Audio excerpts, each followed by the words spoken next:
Hello guys, this is Amita. Welcome to Tech Master Me. This is a new series of ESE General Studies and the subject is Standard of Quality Practices. In the previous lecture, we have discussed about the concept of reliability and the failure rate. Today, we are going to discuss about some new concepts. So, let's start it. First is maintainability. What is maintainability? The return to initial state. That means कि let's suppose an example of your bike. आप bike लेकर आए हैं, आपके model के कुछ specification है, आप कोशिश करेंगे कि कुछ टाइम तक एज इट इज़ रहे आपकी बाइक नई नवेली टाइप. तो आप उसके लिए क्या करेंगे? ऑयलिंग करेंगे, उसको वॉश करेंगे प्रॉपर. दैट मीन्स आप मेंटेन करें और आप चाहते हैं कि वो इनिशियल स्टेट में जैसे स्पेसिफिकेशन के साथ ही वैसी ही रहे. उस प्रॉपर्टी को कहते हैं maintainability. Okay. Next is availability. Availability presence in a given state given time. मतलब let's suppose an example of a company ने कहा है कि आप 9 AM से लेकर 9 PM तक कॉल करिए and will be available to answer your questions and queries. लेकिन अगर आप कॉल करते हैं 11 AM में 11 PM पे, तो क्या होगा? वो आपकी कॉल नहीं लेंगे. यू कैन नॉट से कि वो अवेलेबल नहीं है, इसलिए कि आपने गलत टाइम पे कॉल किया है. तो बेसिकली क्या है, अगर स्पेसिफिकेशन जो आपको दिए हुए हैं उसके बीच में अगर आपका प्रोडक्ट या फिर सर्विस एक्सेप्टेबल नहीं है और वो प्रेजेंट नहीं है वहाँ पर, तो आप उसको बोलेंगे कि अवेलेबिलिटी नहीं है, otherwise it is available. Okay. Next is maintenance and types of maintenance. We will discuss it one by one. First one is reactive maintenance. Run it till it breaks. That means क्या? रगड़ के use कर लो जब तक ख़राब ना हो. ये आप किस चीज़ों के साथ करेंगे? जिनको आप लो क्वालिटी या फिर लो कॉस्ट वाली चीज़ों को ख़रीद कर लेकर आए हैं. No efforts to maintain. आप कोई एफर्ट भी नहीं कर रहे हैं उसको मेंटेन करने के लिए. आप सिर्फ जब तक ख़राब ना हो जाए तब तक यूज़ करो. तो that is reactive. Till your machine reacts. अपने वर्ड से ही स्पेसिफाइड है. Okay. Next is preventive and the predictive. इन दोनों में काफ़ी कन्फ्यूजन होती है, तो मैं इनको थोड़ा क्लैरिफाई करती हूँ आपके एग्जाम्पल के थ्रू. Preventive is what?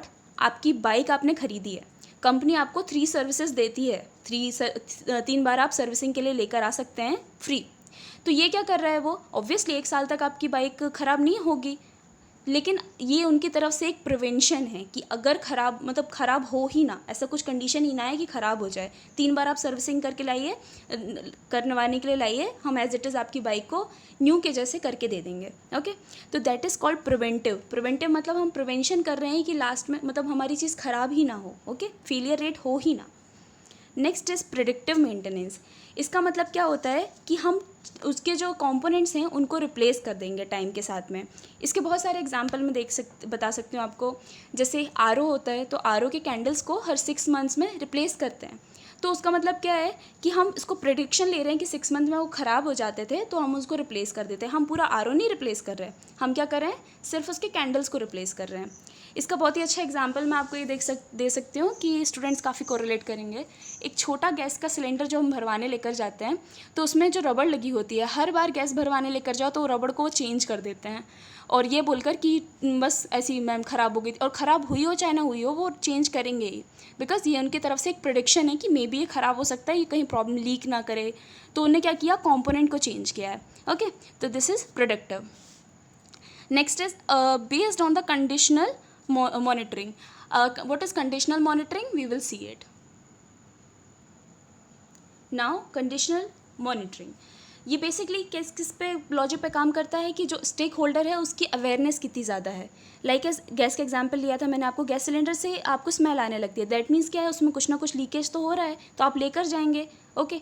एक और एग्जांपल लेती हूँ कि आपकी बाइक है, बाइक से आवाज़ आने लगती है, कुछ अनवांटेड नॉइस आने लगती है. तो आपको क्या पता चला कि अभी कुछ तो प्रॉब्लम है इसमें, तो उसको लेकर चलते हैं.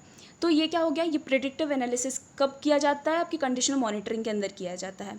इसके कुछ टाइप होते हैं, इनको हम डीप में समझते हैं.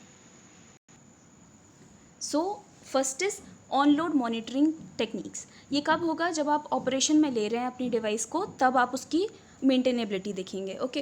तो आपने क्या देखा कि फॉर एग्जांपल मैं गैस का ही एग्जांपल लेती हूँ. तो जब आप यूज़ कर रहे हो तो उससे आवाज़ निकल रही है. ऑब्वियसली जो आप लाइटर से प्रेस करो और उससे आवाज़ निकले तो इट्स अ डेंजरस थिंग.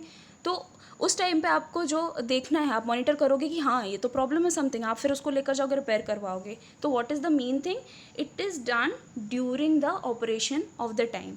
और ये किस तरीके से हो सकता है, विजुअल, ऑब्वियसली आपको देखकर पता चले कि ये तो मतलब साउंड हो सकता है, लीक हो रहा है, वाइब्रेशन, नॉइज़ जैसे मैंने आपको बताया कि वो साउंड आ रहा है, या फिर बाइक का एग्जांपल ले सकते हैं।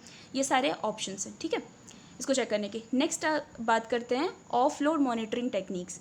ये क्या होता है, नॉन ऑपरेशन टाइम पे। इसका एग्जांपल लेती हूँ कि समटाइम्स आप कहीं से आए, फिर आपने गाड़ी को खड़ी कर दी, अब उसमें से ऑयल लीक हो रहा है, तो ये लीक टेस्ट हो गया, आपने देखा कि लीक हो रहा है।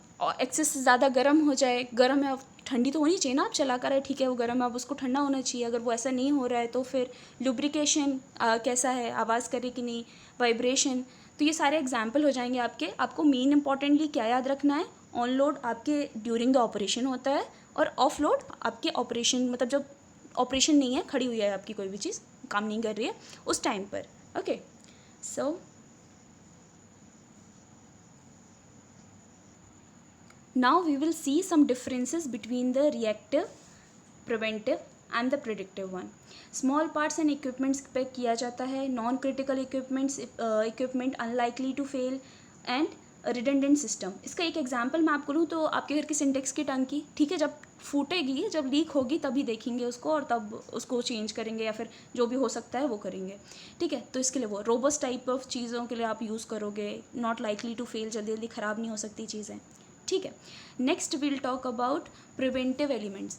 तो इसके लिए क्या होगा, इक्विपमेंट सब्जेक्ट टू वियर, जैसे कि आपकी बाइक है तो उसमें टाइम के साथ में वियर एंड टियर आ सकता है। Consumable equipment with a known failure pattern. सब आपको पता है कि आपको इंजन पे ज़्यादा लोड नहीं डालना है, एक बाइक में 4-5 बैठा के नहीं जाना है, इंजन पे लोड आएगा। तो ये सारी चीज़ें आपको पता है एक पैटर्न कि इसका फेलियर कैसे आ सकता है, ब्रेकर्स में स्लो ठीक से लेकर जाना है एंड ऑल। तो मैन्युफैक्चरिंग रिकमेंडेशंस होते हैं कि आपको इतना इतना इसमें चेंजेस करने चाहिए, वो खुद ही आपको बोलते हैं कि इतने इतने तरीके से यूज़ करो इनको, इसके specification. Next is predictive one.